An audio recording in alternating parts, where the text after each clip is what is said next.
Hello, friends. So, because we are finally finished with our fables read aloud, I have chosen to now just put our poems of the day here in our reading course for a quick read aloud. So, that means you'll no longer see your poems in your homeroom home page or your homeroom modules, but you will see some poem read alouds here in reading. So, I'm going to be going back and forth between these two books for our poem of the day, or I guess you could say every other day, because we're still reading our Sideways stories from Wayside School. All right, so now let's jump into the poem. The first poem today we're going to be reading from the book titled Reading, Rhyming, and Rithmetic, short for arithmetic. So looking at the title of the book and the picture, I can make some inferences already. Well, I know it's going to be about school because arithmetic is math, so it's probably going to be about math too. Of course, some reading and rhyming because it is a book of poems.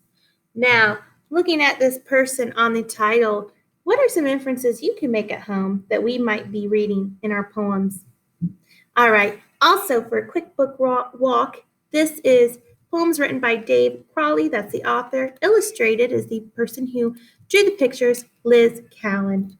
All right, and here on the back, we have another picture here. So we know we can make some inferences that this person right here is probably very overwhelmed and maybe stressed out and anxious because they're carrying a lot of books right now. So hopefully we get to see what's going on here when we start reading our book. All right, let's jump in. Okay, we're going to be reading the poem titled True or False. Remember, we can learn a lot about what this is going to be about based on the title alone. So now let's see if we can make some inferences looking at this picture here at the bottom. What are some inferences you can make? I know one. True or false tells me that this could be about a test. There's lots of true or false questions on a test. I see some friends who are looking a little bit anxious, a little bit worried. There's not some smiling or happy faces there. So I know that in my own experience that I can make some inferences that this is definitely a poem about a test. Let's go ahead and read to find out. I was minding my business, taking a test. Knew most of the answers and guessed at the rest. But then I saw something I shouldn't have seen. I spotted the answer to number 16. It wasn't on purpose, I promise, no way. It's not that my eyes had intended to stray. I simply looked up and was taking a break when Jonathan showed me his test by mistake. He held up his paper. How dumb can you be? He's really not dumb, though. He's smarter than me. I looked away quickly. I turned in my seat. There's really no way that I wanted to cheat. But still, I can't hide it. I have to come clean. I did see the answer to number 16. I looked at my paper. Now, what should I do? My answer was false, but Jonathan wrote true. Should I change, rearrange the answer I had? Is that really cheating? Would that be so bad? No one would know it. It's easy to do. Erase the word false and replace it with true.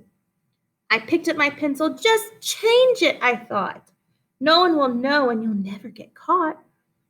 Why get it wrong and go down in defeat? It isn't my fault that he held up his sheet. But I didn't do it because I just knew that getting it wrong was the right thing to do. We got the test back on the following day. I was happy to see that my score was okay. Just 3 answers wrong. When all's said and done, Jonathan beat me. He missed only 1. But I'm feeling happy. You know what I mean? The question he missed was number 16. Okay, so based on what we just read, what are some inferences you can make at home? How do you think the person who is speaking, the narrator, was feeling? We know she's probably feeling overwhelmed or confused. We know she's feeling confused. The author didn't tell us that, but we can infer that she was confused because she didn't know what to do. It was a moral dilemma. What's right and what's wrong? So she ultimately decided to not change her answer, and it turned out That was the answer that Jonathan actually got wrong. Okay, so I hope you enjoy these poem read-alouds, and I am signing off.